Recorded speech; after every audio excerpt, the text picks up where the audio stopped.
Welcome to the Cryptosphere. This is Cryptogenic coming at you. Today is Thursday, January 20th at 9:30 a.m. here in Northern California. I've been talking to a lot of people as of late who are interested in entering the crypto market but have not yet taken the plunge. And the question that I get most frequently is, what do I do? How do I enter? What advice would you give me?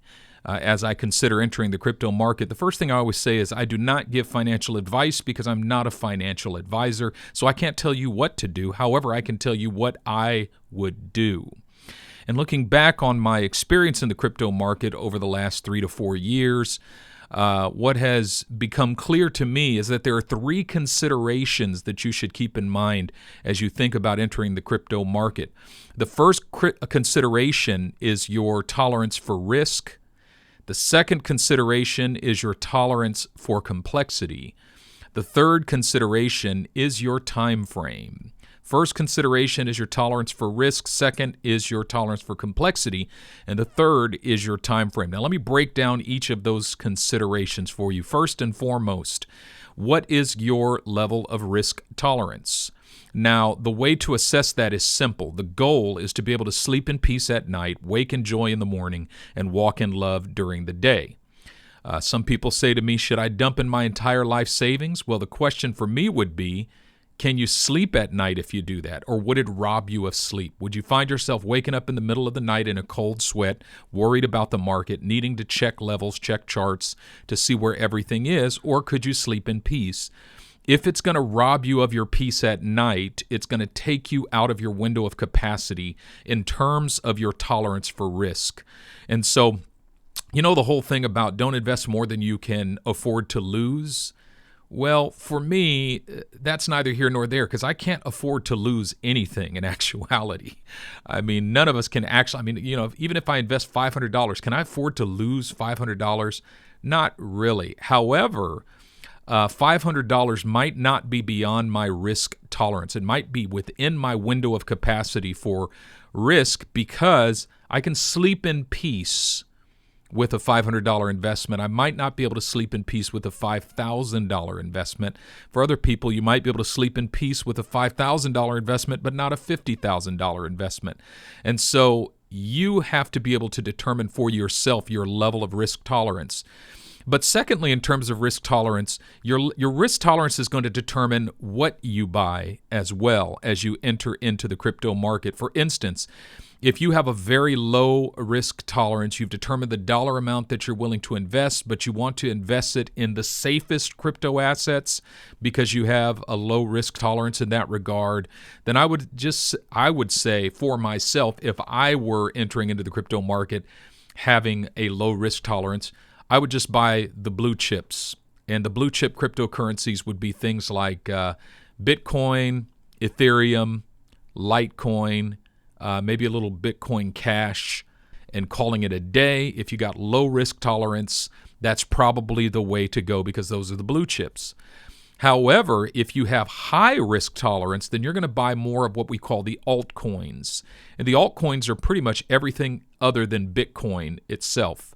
Now, there's about 10,000 altcoins, maybe 9,900 plus of them I probably would not buy, but there's a list of about 100 of them that I would choose from if I had high risk tolerance and I was going to invest more in the altcoins.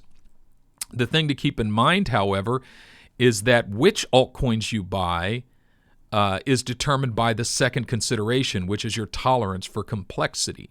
So, for instance, if you have a high risk tolerance, so you want to buy the most risky altcoins that have the highest growth potential, and just to kind of give you an inclination of what that looks like, you might get 300% out of Bitcoin in the next 1 to 3 years.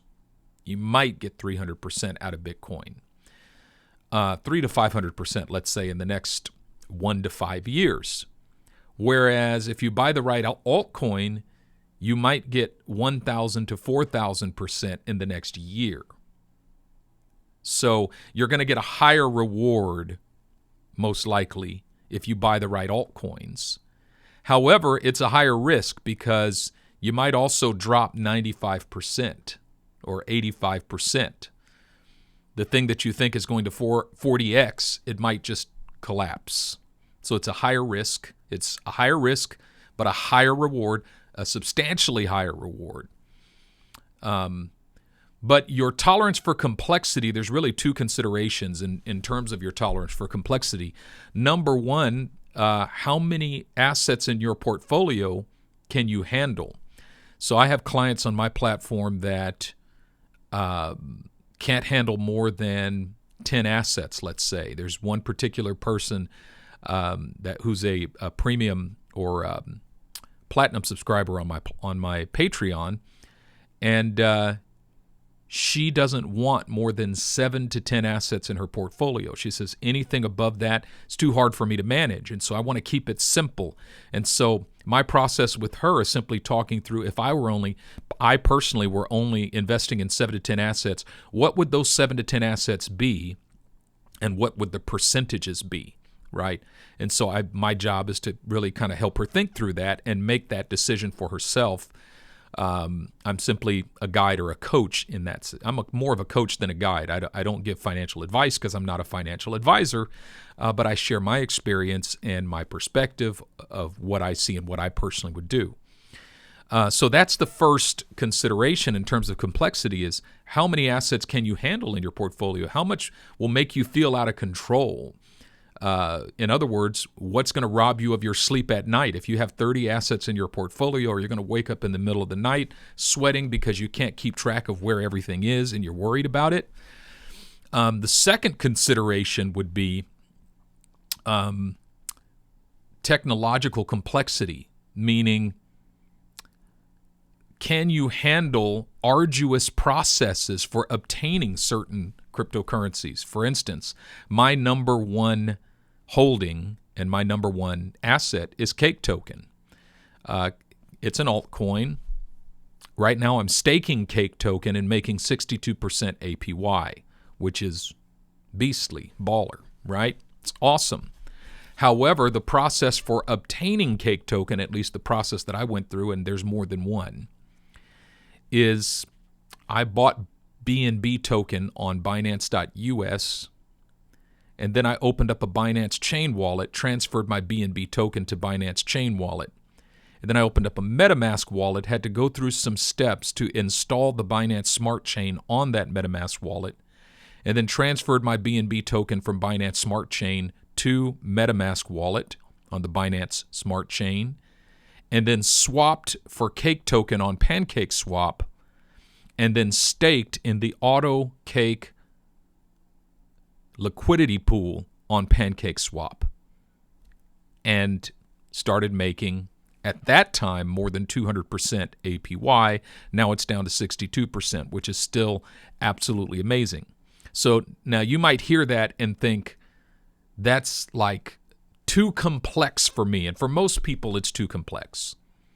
I mean, all of those steps are doable with a little bit of, like, there's YouTube videos that you can just grab a YouTube video and say, this is going to show me how to do that. And every single one of those steps is doable, but it's arduous and it's very complex.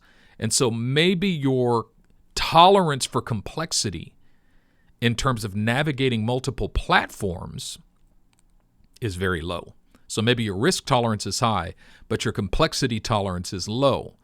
And so you might have the highest risk tolerance, but the lowest complexity tolerance. And so if you got a low complexity tolerance, I might just say, just open up a Coinbase account or open up a Crypto.com account and just buy the following assets. Or here's what I would buy. If it were me, I would just open up maybe a Crypto.com account. I'm starting to move away from Coinbase. Coinbase has problems. They took some money out of my account last month and have not reimbursed me. And I'm still in the process of trying to get my money back, which is really, really frustrating. And so there's a number of frustrating things. First thing is, there is no non-risky way of investing in cryptocurrency. There's problems with every platform. But the more straightforward platforms are Coinbase, Crypto.com, really Coinbase and Crypto.com. I mean, there's others out there, but Those are probably the simplest. I mean, if you have a very low complexity tolerance, just choose one of those platforms. There's links in the description, and if you use my referral links, which are in the description of this video, you'll get bonuses. Like, for instance, on Coinbase, I think it's a $10 bonus in Bitcoin on once you buy $100 of the asset. And on Crypto.com, I think it's a $25 bonus that you get. And we both get it, by the way, if you open an account using my link. So, but yeah, if you've got a low tolerance for complexity, just choose one of those platforms. And then there are assets that you can buy on those platforms that are altcoins that, you know, depending on your risk tolerance, there's still, even if you just have one of those platforms, there's still a huge number of assets that you can just buy and hold. And that will kind of help you. I mean, I'm on Coinbase, Binance.us, Crypto.com, you know, and I've got all these wallets as well, and I'm on other platforms as well, like Uphold, and I've got a spreadsheet that keeps it all together, but it can get out of control at a certain point. So I personally have more than 30 assets in my portfolio. I just like to have that number, and my portfolio will continue to grow. So complexity. The third is your time frame. And when I say time frame, this is an important consideration because there's this misconception that if you invest in cryptocurrency today, you're going to be rich in 45 minutes. The traditional stock market, like if you make 8% in 1 year, that's baller. But they say you invest in crypto, you can make 8% in a week. Yes, that's true. You can make 8% in a week, but you can also lose 50% of that the next week, or you can lose all of that and more. I mean, the assets, they're very volatile, which means that they can drop 70% at any time. They can spike 1,000% at any time. They're all over the place. And so, you know, my approach to crypto in terms of time frame is don't be fooled by the quickness of the market because it feels like the crypto market moves very swiftly. It actually doesn't. And so my approach to the volatility of the market is always to think long term. So if you're thinking I'm going to invest in crypto and I'm going to take out, you know, this much in 6 months or in 8 months or in 1 year, I would advise you to just dump that time frame. I mean, it might work and that would be awesome, but it also might not work. And so in terms of time frame, my approach is simply that within my portfolio, I call it the cryptogenic portfolio, I have targets, and I have 3 targets for each of my assets. The first target is a 10% profit take, the second is a 15% profit take, the third is a 25% profit take. And then secondly, I have accumulation levels, which are buy up to levels. And so, which means I'll buy it up to this amount, up to this price. So when it's in between, when it's above my buy up to price, but below my targets, I just leave it and I forget about the time frame because who knows how long that's going to take. I think it's going to take 6 months. It could take a year or 2 years or 3 years or more. And just when I think it's going to explode into my target area, it implodes down into my accumulation level. And just when I think it's going to drop down into an accumulation level, it can explode up to a profit take level. And so I just forget about the time. Crypto is not, don't get lured into day trading. Don't get lured into swing trading. I know it's like euphoric, but you can also lose your shirt. And I've lost multiple shirts in that realm. And that's why I have pulled away from those activities. I do some position trading, but not day trading.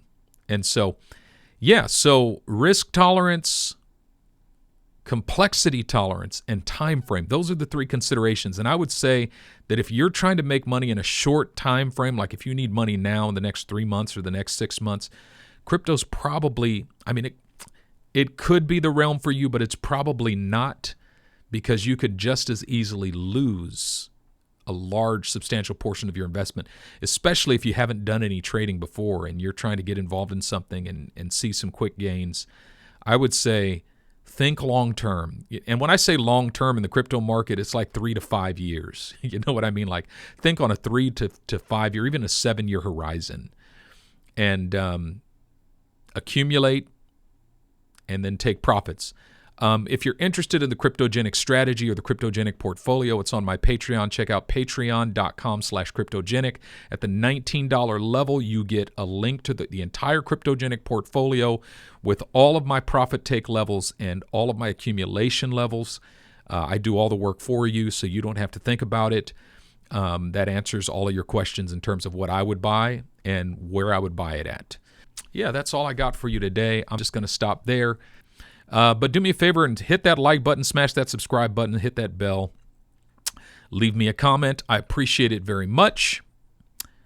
And above all, make it your aim to sleep in peace every night, wake in joy every morning, and walk in love every day. I believe that the best life is the life in which you sleep in peace, wake in joy, walk in love, and adjust or remove everything in your life that would hinder you from doing those things, and you'll live a good life. With that being said, this is Cryptogenic signing out.